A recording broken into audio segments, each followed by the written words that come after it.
Hello and welcome to another video of me here, Arne Huschenbeth. We are taking a look at the March of the Machine spoilers. I've picked out the most impressive cards for Constructed. This will not be a limited review. We're reviewing the cards for Constructed, Standard, Explorer, maybe Pioneer, maybe even Modern. We'll see, but mostly Standard and perhaps a little bit of Explorer. And yeah, this set is looking to have a big impact on Standard, I would say. We have a ton of interesting looking cards and some, I can already say, very, very strong ones. Red-Black X, Grixis, Junt, or just Red-Black midrange has been dominating Standard for the last period where the rotation happened, right, in fall. And this set might really change things up because of the card that we are starting off with today, Search of Salvation. A 1-mana instant that gives you and your permanents hexproof. So, works against any removal on anything you might have. They have a disenchant on your vetting announcement. Boom. Search of Salvation protects it. And in addition to that, prevent all damage that black and or red sources would deal to creatures you control this turn. So, that means black and red sources is anything that is a creature or something that is a spell that deals damage, right? Like a black spell, I believe March, the Black March out of Kamigawa Neon Dynasty does damage. Lightning Strike does damage. So those all would be prevented. To be fair, those effects would also be prevented by the hexproof on the first static, but mainly this is for combat. And no, not only that, it is also for sweepers. Brotherhood's End, 3 damage to everything. This will totally blank that card for 1 mana, which is incredibly important for a deck like Soldiers, where that deck was previously struggling in the Grixis matchup, where they had a bunch of cheap removal and Brotherhood's End. And Search of Salvation all of a sudden gives the deck a huge card to fight them. And not only that, this stops things that target you. So this will stop burn that comes your way. This will stop discard spells. And that is the big one. Discard spells that come your way. Duress that otherwise is pretty effective against, for example, a bigger mono-white deck that plays, you know, mono-white midrange style with lots of Planeswalkers and Vetting Announcement and Bankbusters. And you know, another card that this stops, Invoke Despair.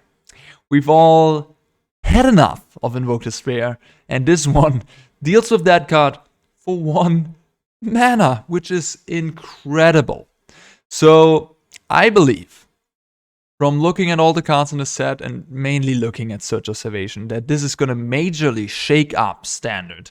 This card will see a lot of play, might be the biggest impact card for Standard, and it will literally shake up how people build their decks, the amount of Red-Black X that will see play, because this is an incredible sideboard card. And yeah, well, the whole cycle, there's a cycle of these, right, is very, very strong.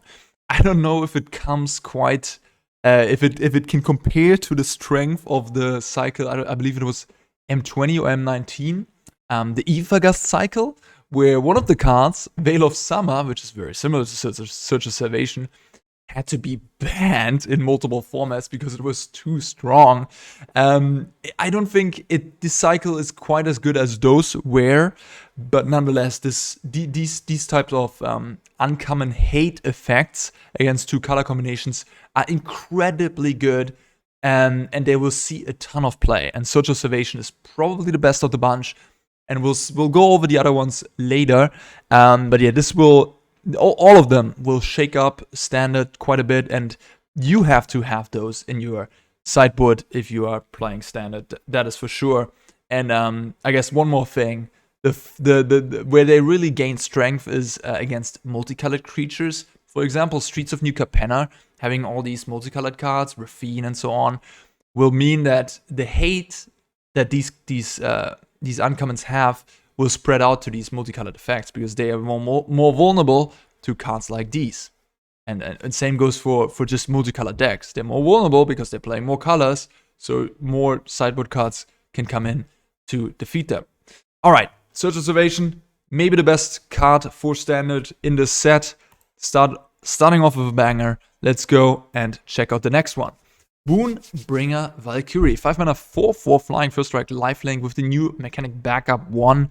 So for 1 turn, you can give a 1/1 counter to a creature when this comes into play, and then it gains the abilities for a turn. So it will gain lifelink, first strike, flying. And you can also just have this thing come into play with a 1/1 counter. So it's on its basis, it's pretty much a Baneslayer without the protection ability, which never were that important anyways.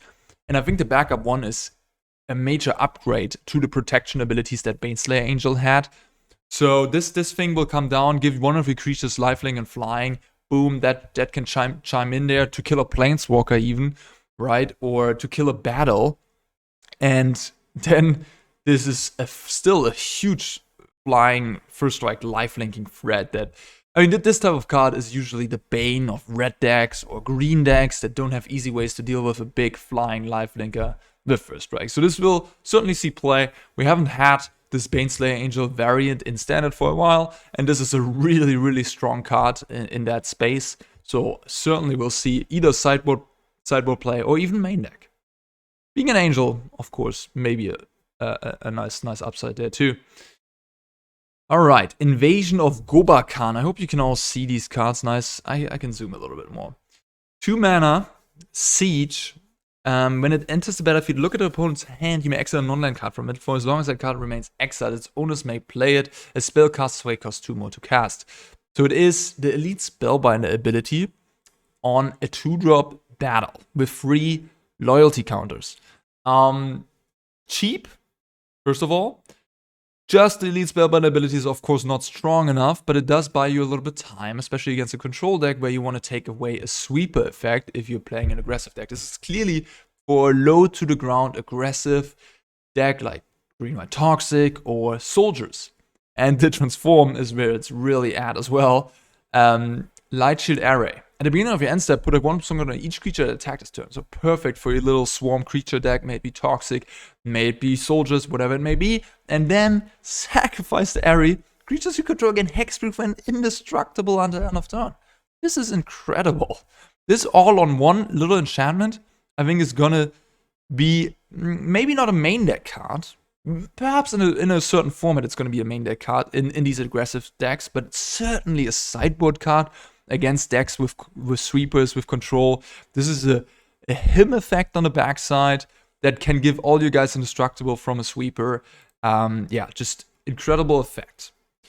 Notable though, it doesn't go around minus effects. So drag to the bottom, malicious malfunction. They will still wipe the board.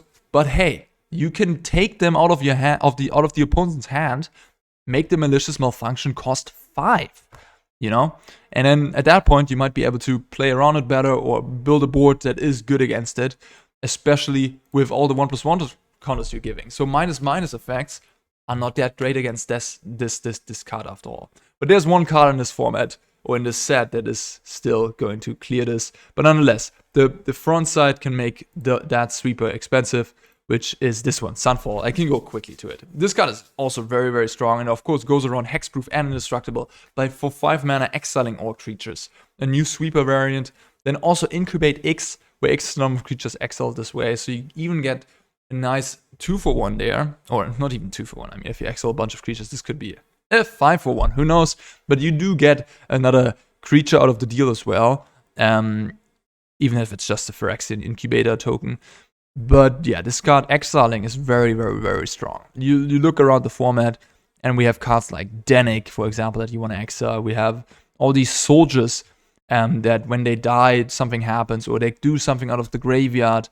You do have the Toxic deck that has the Death 1/1 that you want to exile. And again, there's lots of indestructible effects, like Tiva's Stand, for example. This goes around Tiva's Stand. So this is a really clean sweeper, and I think it's, you know, I mean, I'm looking to play this card because I think it's really, really good. 1 mana less than Farewell is big. 1 mana cheaper is big with sweepers. It costs 1 mana more than Depopulate, but I think the 5 mana is still a good deal. If you can get rid of the Talia the turn prior and then slam this on turn 5, I think you're in good shape. Alright, Well, Invasion of Kubakan we already talked about. Monastery Mentor. Let's go. A reprint. One of the sweetest cards, honestly, a favorite card of mine. I used to play this in Legacy. I tried to make it work back in the days in Standard. It couldn't really deliver. I mean, it saw play, but not much, unfortunately. This is sort of your snowbally white young pyromancer. You create monks that have also prowess. So if you start creating a little bit of a monk army, then on the next turn you can punch your opponent for like 15 or something with like 2 monks and a Monastery Mentor, all having prowess growing to 5/5, 4/4. If you have a bunch of spells, this card can really get out of hand. But of course there's the if included, because at face value this is a free mana 2/2, which is very vulnerable to a lot of removal spells. And as a free mana investment without an enter the battlefield trigger, doesn't do a whole lot. So you want to play it in a deck that has a lot of cheap spells, or you want to have it in your sideboard, perhaps out of a control deck, to surprise your opponent that took out all their removal. If you bring in a Monastery Mentor, and then all your spells generate value for you, and they can't kill the Mentor over time, you will beat them, right? So their Monastery Mentor comes in. Phyrexian Censor. We've had iterations of this type of card in the past. It's a 3 mana 3/3. Each player can cast more than 1 non-Phyrexian spell each turn, and non-Phyrexian creatures enter the battlefield tapped. So not only does it stop your opponent from casting more than 1 non-Phyrexian spell each turn, they can't easily double spell anymore. And if they're playing some sort of Monastery Mentor deck, for example, that would be really a pain if the Phyrexian Censor would be in play, because likely you have a lot of cheap spells that you want to cast and chain. And non-Phyrexian creatures enter the battlefield tapped. So that is also quite nice as an effect against creatures, you know. So this kind of catches both things. Either spell-heavy decks that try to go off, and then also creature decks that just have their creatures come into play tapped, which makes them more vulnerable to your attacks. So this could just be good in a Phyrexian tribal deck, like, for example, the Green-White Toxic deck. Plays a ton of Phyrexian creatures. We already seen that deck perform. It just qualified Max McWeedy for the Pro Tour, making top 4 at the American Regional Championship, almost qualifying for Worlds. So that is still a deck around. And perhaps with this set, we even get a different Phyrexian tribal deck, because there is a tribal lord in this set as well for the Phyrexians. Yeah, so this also works against battles, by the way. So battles have to be cast when they flip. So if your opponent is not paying attention and casts a spell pre-combat, then attacks a battle while the Censor is in play, the battle won't be able to be cast. So it will just go into exile and stay there. Sunfall we already talked about. Change the equation. This is the new Aethergust in a way. This is the blue one out of this cycle of hate cards. Counter target spell of mana 2 or less, so against anything early in the game, it can counter that. And then counter target red or green spell of mana 6. This card is really, really good. I don't think it is quite Aethergust power level, but Aethergust was really ridiculous. Nonetheless, this card is excellent, and it is a main deckable card as well, because, hey, lots of people are playing cheap cards in a deck. That makes sense. I mean, and we're playing Standard, we have to play some cheap cards. Format is quite fast these days, so you can even main deck this, and then if you consider that, you know, Fable of the Mirror Breaker is one of the best cards in the format, and, you know, every second deck plays it, this will counter Fable and on the cheap, so that's really nice. And what I also like about this card, that it counters it seems really, really excellent against the current iteration of Grixis, because it does counter Bankbuster as well, which is a huge problem in card usually for blue control decks. But this does counter Bankbuster, and it also counters Blood Type Harvester, Corpse Appraiser. It counters like everything important. Sure, it doesn't counter Sheoldred, it doesn't counter Invoke Despair, so you maybe still want, I don't know, some negates for Invoke Despair, or you might want to have Disdainful Stroke to accompany change the equation, or I don't know, just go for the throat. You will still have to cover some of the things, but change the equation really does get rid of the early game that Grixis provides. And then again, if you're playing against a mono red opponent, if you're playing against any green deck, this card is going to be excellent. So I think, yeah, just a huge, huge card for blue. Faerie Mastermind, our invitational card for Yuta Takahashi. Super, super awesome. 2 mana, 2/1 flash, Fairy Rogue. new rogue, so for the people that want me to see rogues make a comeback in Explorer, I might try it with this one. Whenever an opponent draws their second card each turn, you draw a card. So this is a hate piece against decks that draw a lot of cards. Which, yeah, I mean, it only triggers... No, it triggers actually on every turn. So it triggers on their turn and on your turn. This could be more of an eternal playable, like Legacy, because Legacy is all about brainstorm and drawing cards, pondering and stuff. Or even Modern, not sure about that. It really depends on how many cards people draw. On face value, I think this card is not going to see that much play in Standard. It could be interesting for the mono blue tempo deck, or again, it could be similar to the Monastery Mentor, be a sideboard card out of control decks to surprise people with that just take out all their removal. But it kind of reminds me of Malevolent Hermit in that way. Malevolent Hermit, I think, is an excellent creature that basically doesn't see any play right now. And I think Faerie Mastermind could be in the same region. But yeah, Mono Blue Tempo could pick this up and then have a little bit more of a flash game, because they don't really have flash threats right now. This does work well with 2-mana counterspells or something like Impulse, where you keep, your counterspell up. If they don't play into it, you can play the Mastermind. And then later on, you can play for 4 mana in their turn. You can draw a card, and or each player draws a card, rather. And then you will draw 2 cards because your opponent has drawn a card. So it's kind of like draw 1 for your opponent, draw 2 for you. So yeah, this is a powerful card. I'm just, it might just not be the best home right now in Standard to see this card perform well. So I'm middling on it. I don't know. We'll have to see. Rona, Herald of Invasion. Whenever you cast a legendary spell, untap Rona, Herald of Invasion. So it's a legendary synergy card. Well, quite fitting for Standard, looking at Esper Legends being one of the best decks. Draw a card, then discard a card. So this is a nice ability with various things. Sheoldred the Apocalypse doesn't mind if you draw more cards, you gain more life. And of course, the Raven Man as a little 2-mana 2/1 makes a 1/1 every time you discard a card in each turn. So you could play this, tap it, draw a card, discard a card, play Raven Man. Rona untaps. End of turn, you get a 1/1. Then in the opposing turn, you draw a card with Rona again, and in their end step, you get a 1/1. So this is excellent with the Raven Man. And not only that, it will dig you through your deck. It can discard things like Razorlash, Transmigrant, Danik, the Pierce Apprentice, of course, to come back out of the graveyard. And then for 5 mana and a Phyrexian, so 6 mana if you have all that mana, still playing Standard. 5 mana is already a lot. You can transform this into Rona Tolarian Obliterator, which is a variant of, the Obliterators, a 5/5 Trampler, with whenever a source deals damage to it, exile a card from the hand at random, so it's discard, and if it's a land card, you may put it on the battlefield under your control. Otherwise, you may cast without paying its mana cost. Okay, I mean, this side isn't as good as other Obliterators we've seen in the past, of course. For example, if they are empty-handed, which, we're talking about the long game, where we've already paid 5 mana to flip this. This might be the case that they're empty-handed. Then this is literally just a 5 mana 5/5.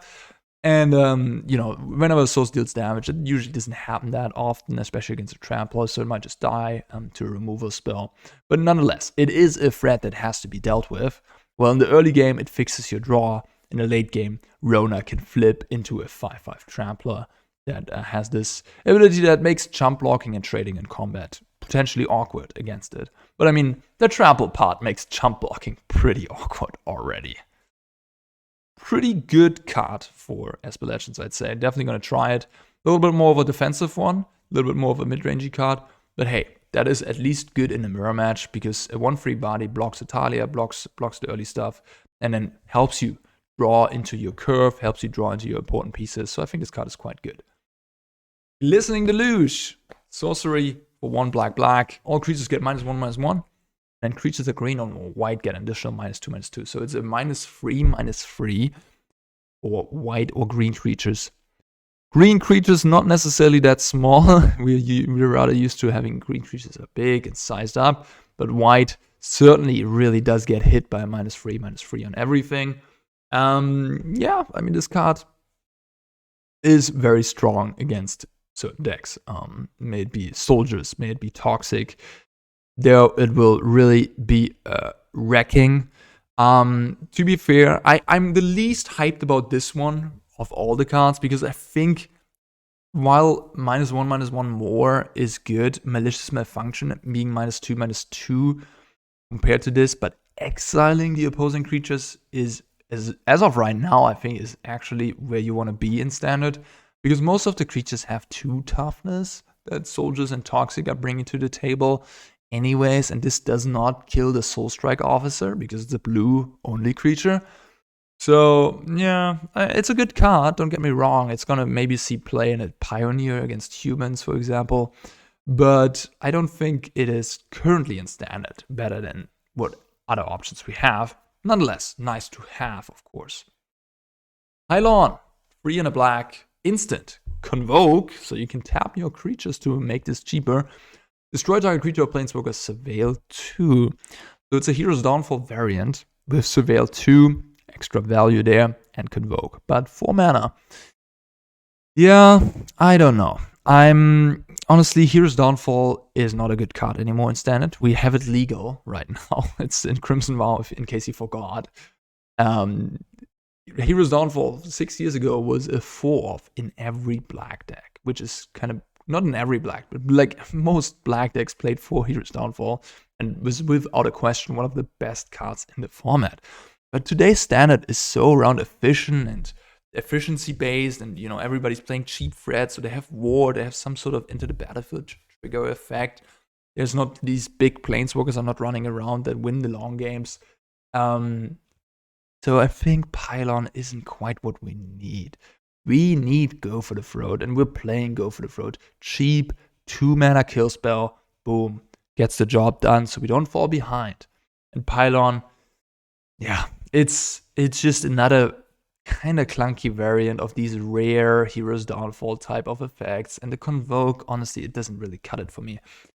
Okay, fine, if you're playing a deck that can produce a ton of tokens, maybe a black-white deck, then this could be a card you could just play for 0 at some points and really get your opponent with. That is powerful, that is not bad. But then again, I don't know if that's really where you want to be, and there's also other options. Black and white usually has the best, the very, very best of the removal there is in the format, stuff like Rite of Oblivion and so on, and then you can only have so many cards that do these type of effects in your deck. So not a big fan of Pylon. Sheoldred, just Sheoldred, no extra, you know, how do you say, apostrophe or whatever. 5 mana, 4/5. Menace, when it enters the battlefield, and that's the important part, each opponent sacrifices a non-token creature or planeswalker. Big, big, big non-token. So this will get a real creature or planeswalker that your opponent puts some mana into. Yeah, Menace, 4/5. You know what's also important? Each opponent, it does not target. It doesn't say target opponent, which is very good against Search of Salvation, which I think is going to be a format-defining card. So having effects that go around Search of Salvation is important. And then, of course, we have the Exile Sheoldred part. But this is the one that I look less upon, because really what you have to sell me on, these Praetors, and we have 5 of them, of course, you have to sell me on their front side being good. If it's not, I don't really care about the backside, because the backside is very, very difficult to achieve, at least in this case. So yeah, we can look at it. It's kind of game winning. You need 8 or more cards in the graveyard, and then you can 5 mana pay it. In response to that 5 mana, they can actually use a Go for the Throat and Sheoldred, right? So this is a really expensive effect that can be blown out by an instant speed removal spell. Tough to do. Yeah. The true scriptures: for each opponent disrupt to 1 target creature or planeswalker, so just, you know, Hero's Downfall on the first chapter, then discard 3 card, mill 3. Okay, that's pretty strong. And then put all creature cards from all graveyard under the battlefield under your control, exile it, return it to the battlefield front side, triggering the Sheoldred again, making them sacrifice a creature again after you returned everything from the graveyards. I mean, yeah, powerful and stuff. But what really sells me on this is it's being a 4/5 menace creature that kills a thing. when it comes into play and goes around Search Observation. You know what I could see? People are going to play Invoke Despair like they used to at the beginning of the format, but they're going to get blown out so badly by Search Observation that they're going to get tired of that. And I think Sheoldred might come into that slot, especially if you're playing a red-black deck. You already have Sheoldred the Apocalypse, which they have to use their 2-mana go for the throat on. And then you play this Sheoldred, they sack a thing, and at some point they run out of removal. And then maybe in the late game you might even see situations where you can use those 5 mana, exile this, and win the game on the spot. So, hey, that is just my idea. We have another big one here. Going to red, Chandra, Hope's Beacon. 6 mana is a lot to pay for a Planeswalker. Let's see what this can do. Whenever you cast an instant or sorcery spell, copy it. You may choose new targets for the copy. This ability triggers only once each turn. That is an insane static ability for a Planeswalker to have. The first spell you cast will get copied. Well, I was just bashing Invoke Despair, but hey, I do like me some copy Invoke Despair nonetheless. Although, that is pretty bad against the new 1-mana card, which will completely stop you in your tracks if you're copying Invoke Despair these days. Anyhow, this is a very strong static ability. It works once each turn, but it works in the opposing turn as well. +2, add 2 mana in any combination of colors. So a very common play pattern you're going to see is playing this thing, +ing 2, and casting, I don't know, Obliterating Bolt, go for the throat, Abrade. They will get copied. Boom, kill 2 things right away, while this goes up to 7 loyalty. Second ability, +1, exile the top 5 cards of your library, and then you may cast an instant or sorcery spell from among those exiled cards until the end of your next turn. You can just play this Chandra when there's nothing going on the board, +1. And until your next turn, you will have access to 1, at least, of these instant and sorcery spells, which you then will also copy, of course, if the Chandra sticks around. And the -X deals X damage to each of up to 2 targets. So this thing can come down, and imagine your opponent has a Planeswalker and a creature feeling pretty safe against various sorts of answers. And hey, no, Chandra comes down, boom, 4 damage to the Planeswalker, 4 damage to the creature, wiping away the board. So if you have nothing going on, you just need a little bit of a comeback right now. This comes down and kills 2 things, which is really strong, even for a 6-mana card. So overall, this card just kind of does it all. It's a card advantage engine. You want to play it in a deck that has a lot of instant and sorcery spells, which could be a Grixis control deck based around, I don't know, Maestro's Charm, Tainted Indulgence, or just a blue-red control deck, or maybe even a Jeskai control deck. Who knows? Like, the options are plentiful, but I'm especially looking forward to playing Izzet Control again. That's been a favorite deck of mine, and Chandra Hope's Beacon is bringing some hope for that archetype in terms of endgame, because that really was the missing part. We used to play Hopebreaker Horror, which, I mean, the card is good, but it isn't quite as nice of a finisher as Chandra Hope's Beacon looks to be. So very excited about this one. And could even be a staple in older formats. Just, I mean, not in Modern maybe, but in Explorer. Like, as a finisher, this thing is just a house. Etali Primal Conqueror. This is a card I overlooked at first, but I think there's pretty huge potential to it. It's a 7-mana 7/7, so 7-mana card is tough, of course. It's very expensive, but what it does when it comes to play is kind of ridiculous and could turn around game states completely. You may cast any number of spells from among the non-land cards exiled this way. You exile from each player a card until you find a non-land. So it will not find a land. It's just not like reveal the top when it comes to play. It finds a non-land spell. So you will get 2 spells with this thing when it comes to play, and you may cast them for 0. Imagine you find, I don't know, a Chandra Hope's Beacon. So you've just played your 7/7 Trampler, and boom, you can just cast a Chandra Hope's Beacon, or you find Invoke Despair, or I don't know what your opponent could have in your deck. An Eternal Wanderer, a Wedding Announcement, whatever it may be. If you just find, like, I don't know, a Corpse Appraise on your side and a removal spell on their side. This is a huge swing in your favor. You will all of a sudden kill one of their creatures and get another body onto the board for free. Find a Fable, it just does it all. Of course, it could also just find, you know, you play against soldiers and finds you a Yotian frontliner, and then on your side it finds you a Make Disappear in case you're playing Grixis. And counter spells with this card, not very good because you have to play them right away. So you need a little bit of a, you know, depending on what is in your deck, the contents of your opponent's deck and so on, this card will get weaker or, better. We can also take a quick look at the 9-mana transform side. It's kind of like win the game, trample, indestructible, deals combat damage to a player, they get that many poison counters, and being an 11/11, that means 11 poison. A little bit reminiscent of, I don't know the name, Blightsteel Colossus. Pretty similar to that card. Maybe it is, a throwback to that. Anyhow, the 9-mana, of course, is a bit of a extra bonus again that we can't take really that seriously, but nonetheless, this could be a card for a ramp deck, like a Gruul ramp deck. This could be a sideboard card against mono white midrange. Essentially, any matchup where you believe the game will go long and they don't have counterspells, this could be a sideboard card for that matchup. You know, just a finishing touch for a mid-rangey deck, like a Junt deck could play this as a one-off. Things like that. Of course, there's competition in the 7-drop slot, especially if I think about Junt. We still have amazing 7-drops like Titan of Industry.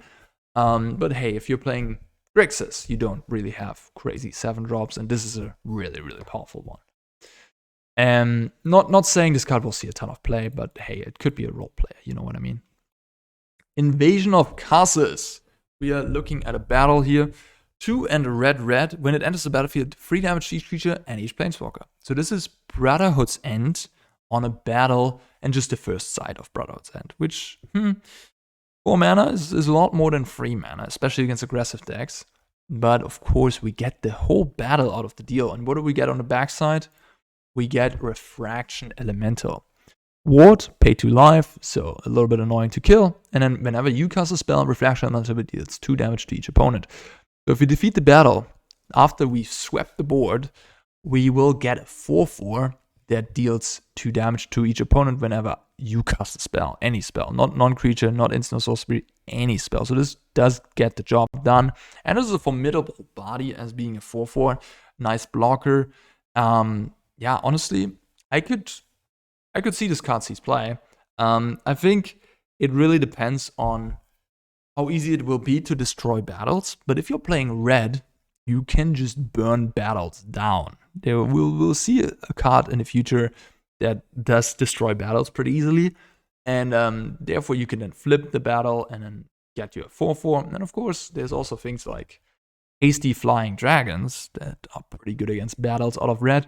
So I think red might be one of the better colors to support the whole battle shenanigan. Invasion of Mercadia, another battle I wanted to point out, because for 2 mana, you get to discard a card and then draw 2 cards. So it's kind of like Bitter Reunion, but without the haste ability of Bitter Reunion, which, you know, isn't like a fantastic card, but it does get the job done in some decks. So you want to discard cards. Hey, you're playing Reanimator or whatever. And so being on the front side already like a decent playable, which I'm not saying it's a good card, but it's like playable, is really what we're looking for in these battles again, because you don't want to be reliant on the backside flipping. The backside, 3 mana, discard a card, create 2 1/1 elementals that stick around. They don't get exiled end of turn, and all your creatures get 1/1 and gain haste until end of turn. So another decent creature that can produce multiple threats, and just be using up your lands in the late game if you've drawn plentiful of those. But hey, I'm not saying this card is like amazing or anything, but again, we're playing 2 mana. 2 mana is very low for what we get out of these 2 effects. Again, 4 is also a pretty good number in terms of loyalty counters, or how do you call them? The defense counters, I don't even know. Because it's not that difficult to destroy this, and then you just get yourself a nice little free and accrue some value there. Invasion of Tarkir. I love this one. Dragons of Tarkir in general, has been the entry to Magic for me, let's say to competitive Magic. I mean, I used to play as a very small child with my brother when, I don't know, there was like the old Ravnica, Mirrodin stuff were out. But I really got into Magic with Khans of Tarkir, really understanding the game in depth. And here we have a crazy dragon payoff. When Invasion of Tarkir enters the battlefield, reveal any number of dragon cards from your hand. When you do Invasion of Tarkir, deals X damage plus 2 damage to any other target. So this is a removal spell for 2 mana that deals more damage the more dragons you have revealed. Unfortunately, it does not work with dragons that are already in play. In Dragons of Tarkir, for example, the set, we had a lot of similar effects like this one, and it always stated that if you have a dragon in play, it will also count towards this. So this is weaker than those effects have been in the past. But nonetheless, it's, again, a 2-mana card, 2-mana battle, pretty good, cheap, and it's already a removal on front side that kills Bloodtithe Harvester, it kills Skrelv, Talia, you know, it kills Goblin Shaman, it kills a couple things in the format. And on the transform, you get the Defiant Thundermaw, which is a flying trampler, and whenever any dragon you control attacks, deal 2 damage to any target. So of course, when this attacks, it deals 2 damage to any target. So it can just be a 6 damage to the face, 4+2, or it, you know, can mow down your opposing creatures. If you're playing against Toxic or Soldiers, they don't play much removal. This is just, you know, a game-winning card against them, likely. You flip this thing, you get this 4/4, they can't kill it, you just attack and kill a creature every time you attack. And yeah, if you have multiple dragons, then this gets outrageous, right? It kills really quickly, just to the face if you have not a haste dragon or what have you. So this is a powerful effect, and I'm looking forward to build around dragons. We have some dragons in standard, and we're also getting some dragons with this set. So a pretty sweet card that I wanted to mention, and maybe we can build a deck around it. Khenra Spellspear, 2-mana 2/2 trample prowess. That in itself is almost playable. Like, it's playable, but it's not like great. You know what I mean? Prowess is a nice ability in a spell-heavy deck. If you're playing burn with lots of cheap burn, this could be good. But where it really is at the transform here. This, again, to be fair, because it's already decent on the front side, like, it's not a terrible card, we don't want to be reliant on the transform, right? We don't want that to be our reliant thing, because it's so bad to transform something as sorcery speed, and they just, in response, cut down it. So that we want to have that ability up as a potential when, for example, opponent tapped out for something. So yeah, what do we get here for free and a blue? Often, I think very often, you will not pay the blue with this card. This could just be a mono-red card. And you get a Gitaxian Spellstalker, which has Trample, Ward 2, and Prowess, which we have not seen before, but it essentially says every time you play a spell, this gets 2+2. Not a spell, a non-creature spell. It gets 2+2, which is going to get out of, out of order, or whatever you want to call it in English. And so quickly, like, this thing is just gonna cause a wrecking. You play 2 spells, it attacks for 7. Are you kidding me? And this is your 2-drop. That, sure, you had to invest some mana into it, but yeah, this is really powerful. And again, with these transform cheap creatures, especially, it's kind of nice because it's a 2-drop, so it fills you up your curve in that slot. And then if by the chance of variance, you have not drawn a free drop, and your opponent is giving you the window to just transform it, hey, you have something to do on turn 3 that's powerful. You just transform this into a free swinging in there, and then on turn 4, hell is gonna break loose. So hey, maybe we see a blue-red or just a mono-red burn deck that utilizes this card in standard. Litomantic Barrage. 1 mana sorcery, the spell can't be countered, and it deals 1 damage to target creature or planeswalker. And if that is white or blue, it deals 5 damage to it. So the red variant of our Uncommon Hate piece. And yeah, it's, we've had similar variations of this effect. We had Fry in the past, of course, Rending Volley, which sees a lot of play in Pioneer due to being 1 mana instant. Being a sorcery is painful. It is pretty big downside. Nonetheless, this card is effective in the format right now. It is the only answer, I believe, to a Raffine that costs 1 mana, because hey, this can't be countered, so ward counters. You don't have to pay the 1 ward. This just kills Raffine for 1 mana. And of course, it does get rid of a huge chunk of the creatures in Esper Legends. It doesn't kill Sheoldred, so but it does get rid of a lot of the others. And of course, green-white toxic, soldiers.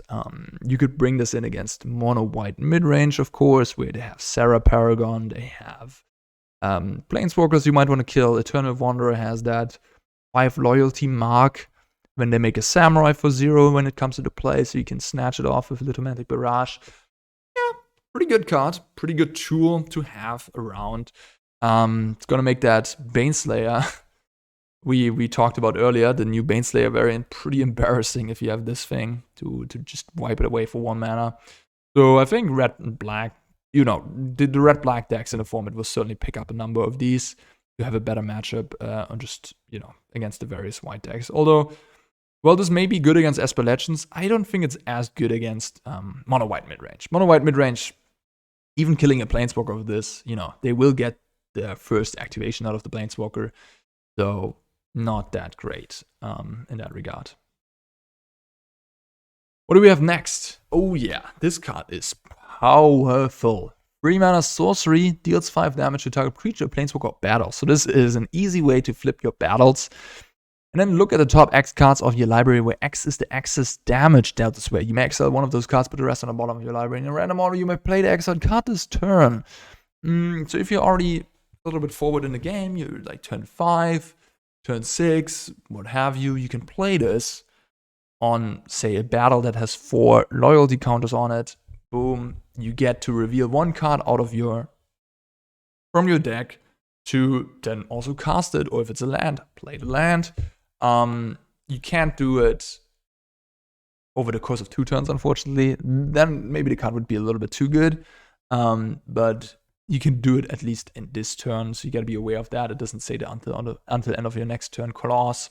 And yeah, of course, if you just kill, I don't know, a Fable just flipped into a Reflection of Kiki-Jiki, you know, you get to look at the top 3 cards and then choose one of them and play it. So this is a kill spell that kind of kills everything. Sure, sorcery speed is rough, but it gives you card advantage in the late game. And it gives you something that red isn't very good at usually. It gives you a good 5 damage option to destroy the creatures that red usually can't kill. Sure, we have Rending Flame and what's the other variant, I don't know what it's called, the one that gets cheaper with equipment. But those are, they're instant speed and they do their thing.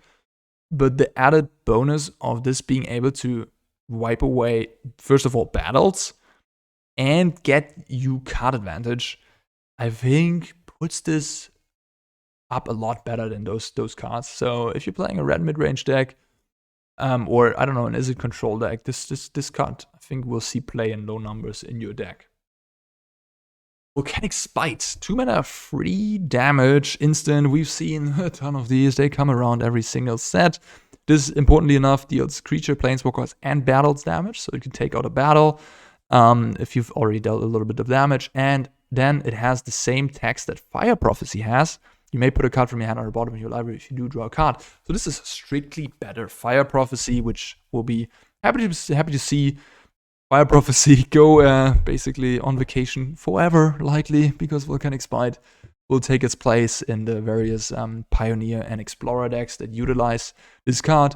And also, honestly, I think it's a really, really good effect. Because drawing cards in a lot of decks, you have multitools, you have a high expensive cards, or you're looking for lands. Volcanic Spite lets you keep 2 landers, for example, much easier because you have that extra draw that finds you the land. It will keep you clunky hands that have a bunch of high cost cards easier. You will have a better feeling just keeping those with Volcanic Spite in your hand. You can kill something, cycle away the expensive card, hopefully draw something cheaper or land, whatever you need it. So I really like this effect. I think it's amazing. I love these type of smooth out your draws while also being good. Of course, this is not a braid. A braid destroys Reckoner Bankbuster, so there's a little bit of tension there. Well, Reckoner Bankbuster, if that will still be one of the best cards in the format and we'll see a lot of play, you rather have that, a braid. Maybe you play a split of them. But nonetheless, especially for Explorer and Pioneer, Volcanic Spite is obviously gonna be an upgrade to Fire Prophecy. And dealing damage to battle could be important for a battle deck and then puts it over the top in comparison to a braid. Urabrask. This is the other Praetor I wanted to showcase to you guys and talk about because I think this one has potential. 4 mana 4/4 first strike. Whenever you cast an instant or sorcery spell, Urabrask deals 1 damage to target opponent at 1 red. So we have a little bit of a spell synergy card here. And then for red, very cheap, exile Urabrask, return to the battlefield, transform them into owner's control, but activate only if you've played 3 or more instant sorceries this turn. But hey, Urabrask makes you mana, so theoretically, with complete perfect, you could play this on turn 5, or let's say you could play this with 5 mana in play, tap 4, have 1 red up, and you cast 3 1 mana instants that are red. Of course, unlikely, but hey, if you really turned your hand together with a bunch of impulses and stuff, maybe possible. And then after you've played the last one of these, you can instantly flip this thing. So, and then the flipping becomes easier the more mana you have, right? And the more you set up your spells in a way. Maybe even have protection spells. Your opponent will try to kill your Urabrask. No. You're playing this Urabrask combo spell deck. You have protection, protect it, and then flip it. And what do you get on the flip side? You get the great work. 3 damage to each opponent's creature and them. So 3 damage to them and dead creatures. So it's a one-sided wipe. Then you get 3 treasure troves. Make a bunch of mana. Okay, what do we need that mana for? Perhaps for the 3rd chapter, which says every instant and sorcery spell from any graveyard may be cast this turn. So after you made all that mana with the treasures, you're gonna flip back into Urabrask, and with Urabrask in play, you have access to all instant and all sorcery spells in all graveyards. You're playing the instant and sorcery spell deck, so you can go crazy and win the game on the spot, right? So yeah, and then first strike 4/4, you know, if you're playing against a deck that doesn't have any removal, just slam this onto the board. It is a force to be reckoned with. It will stop any aggro player in the tracks, a 4/4 first striker. Yeah, I think this card, at least with the Sheoldred, has the most potential out of the Praetors. And maybe we can build a sweet deck around it, you know? Alright, what are we else looking at? Voldaren Thrillseeker, 3 mana, 1/1 with backup 2. Sacrifice this creature, deals damage equal to its power to any target. So, on its own, it's a 3/3 that can be sacrificed to deal 3 damage to an opposing creature, which can be good already, you know? Like, that is a flexible effect that can kill a creature on a 3/3. For example, we've seen cards like Cankerbloom and Outland Liberator that have the ability to be sacrificed to destroy an enchantment or an artifact. This is the same, just 1 mana more expensive, and instead of destroying artifacts or enchantments, you destroy a creature of the opponent that has 3 or less toughness. Or even a planeswalker, I guess. Or go to the face. I mean, this could also just be pumped up by a pump spell. You can pump this up to 6 power, 7 power, whatever it may be, and then boom, 7 to the face. So there's a lot of little synergies with this going on. And of course, you can also back up this card. So you put it on a thing that has huge power and then throw that at the opponent. I'm sure you followed some Twitter, so you've seen the new Yargle that's also in this set. It's an 18/6 black-green card. Yeah, you can put the backup 2 counters on the Yargle, then it's a 20 power creature, and it will have the ability to sacrifice itself. And then you could 20 your opponent in 1 turn. I think the Yargle is a 6-drop though. So that combo is of course very expensive. But hey, maybe that's even something you want to do. Standard is the least powered of all constructed formats. And maybe you can get around to I don't know, get the Yargle into play via some graveyard reanimation. You could play a Fauna Shaman deck, which we actually worked on for the last regional championship in Naples for Europe, for the European one. And I actually haven't covered that yet, huh? I have not shown you that Fauna Shaman deck. But yeah, Fauna Shaman maybe is combinable with these two. So just something to mention. I'm not usually the combo type of guy, but hey, I wanted to showcase this card to you in case you weren't aware. Atraxas Fall. This is one heck of a disenchant. And it fittingly says Atraxas Fall because it does kill Atraxa. It does kill creatures with flying. It destroys battles too, and it destroys artifacts and enchantments like normal disenchant. This might be one of the more eternally useful cards. So yeah, just the pure flexibility on this card is insane. As a sideboard card, what you're looking for is flexibility, and this card really provides that. Being able to bring this in and destroy really literally any hate piece in Modern. I could think of Blood Moon or Murktide. Regent is a big, huge flyer, so this does get rid of both of them out of Is It Murktide. In Standard, of course, we can destroy battles in case we want to do that. Wait a minute, actually, what happens if you destroy a battle? I just want to double check that. Where's my battle? When it's defeated, exiled, and casted, transformed. So, okay, I misunderstood that a little bit.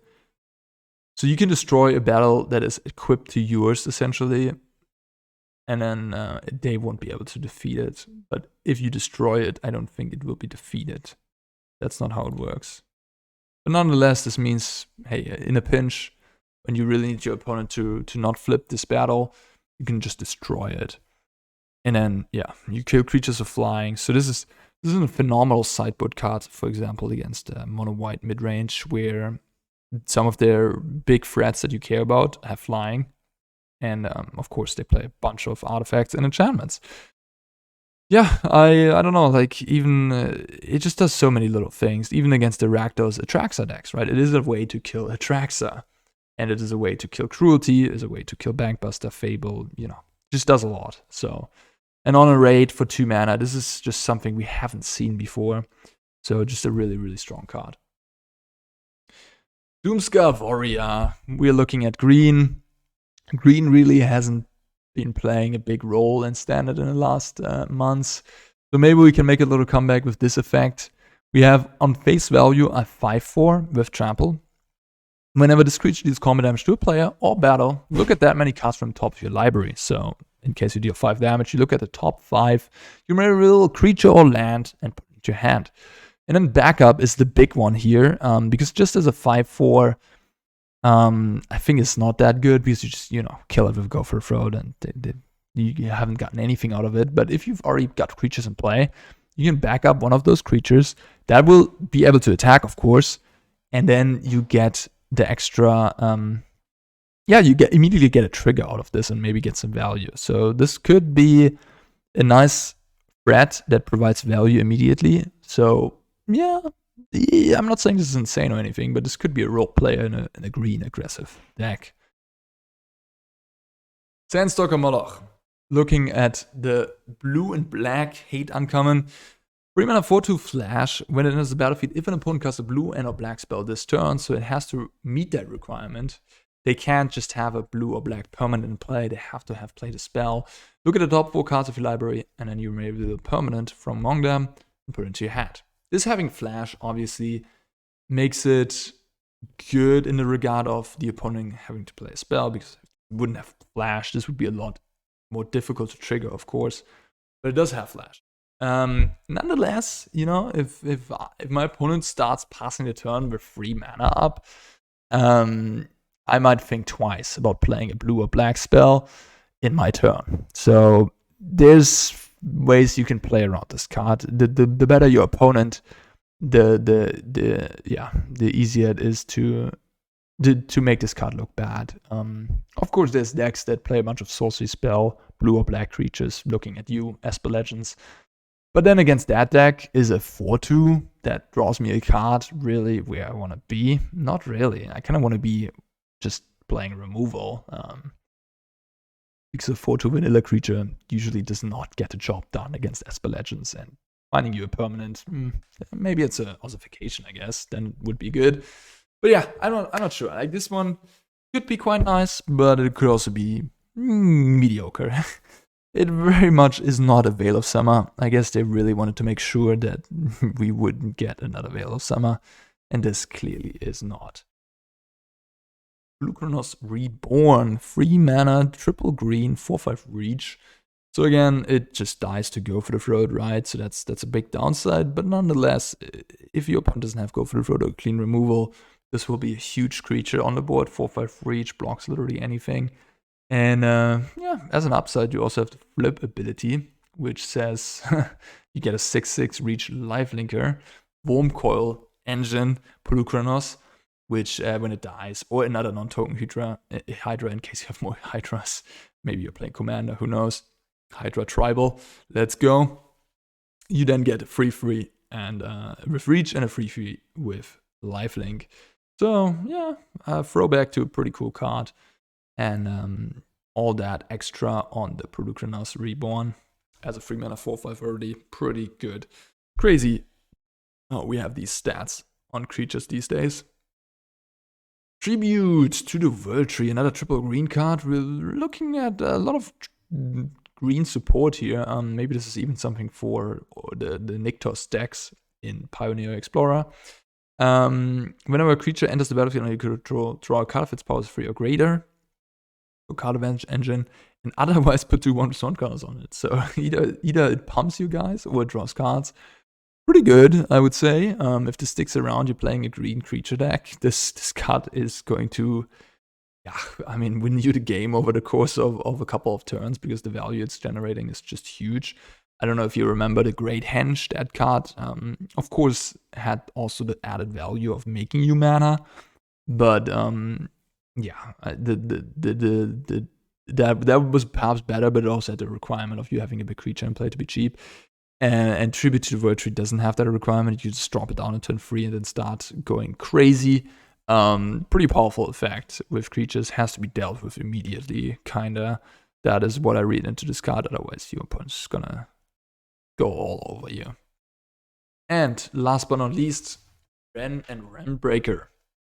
Or 3-mana Planeswalker. 3-mana Planeswalkers have to be looked at with more caution because, we've had 3-mana Planeswalkers in the past that had to be banned or that just being so damn powerful that they were too good. So we have a 4 loyalty Planeswalker, which is a decent chunk for 3 mana. Lands you control have add 1 mana of any color. So this gives all your lands the Chromatic Lantern ability, fixing you, which could be relevant in case you're playing, a 5-color Atraxa deck in Standard, I guess. And then 1 land of yours for the +1 becomes a 3/3 with Vigilant, Hexproof, and Haste. Big part on this one is it's until your next turn, so we'll be able to block. But downside, in comparison to other cards that had done something like this in the past, is that it doesn't give you an untap. It doesn't untap a land, so it doesn't generate mana, which is a pretty big bummer, you know. If I'm playing a random Realmbreaker deck, am I really going to try to beat my opponent down with 3/3s? Not really.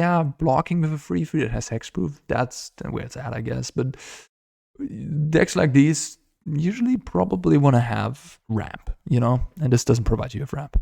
The -2 is mill free. You may put a permanent card from among the milled cards that you hand. Okay, so you're trying to build some sort of green mill type deck or just a deck with a bunch of value Planeswalkers. The emblem is you get an emblem if you may play lands and cast permanent spell from your graveyard. Sure, that's very powerful, but of course 7 loyalty is a lot. I don't know. This just strikes me. It strikes me as a fine card. I don't really see a home for it. Maybe that's also the point where I'm just like sitting here not knowing what to think of this card. But it doesn't strike me as something I want to build around that is, you know, like that powerful that I want to build. Urabrask, for example, doesn't have a build home either right now, right? But Wrenbreaker doesn't have a home either. And Urabrask I can see a future with. Wrenn, not really. So, yeah, I don't know. I think this is maybe a card you should just sell quickly when you open it because it might not be up at that price for a long time. Famous last words, huh? Who knows, who knows. All right, guys, this was it for the spoilers. I know there's some more cards I could go over with. I might do that in a future video. But for now, this is all I got. I hope you enjoyed this. Let me know. Let me also know what you think about the no camera angle. If this is just absolutely terrible and you can't stand it, please let me know. All right, guys. Thank you so much, as always, for watching or listening. In this case, watching and listening. I hope you enjoyed it. See you next time. Bye-bye.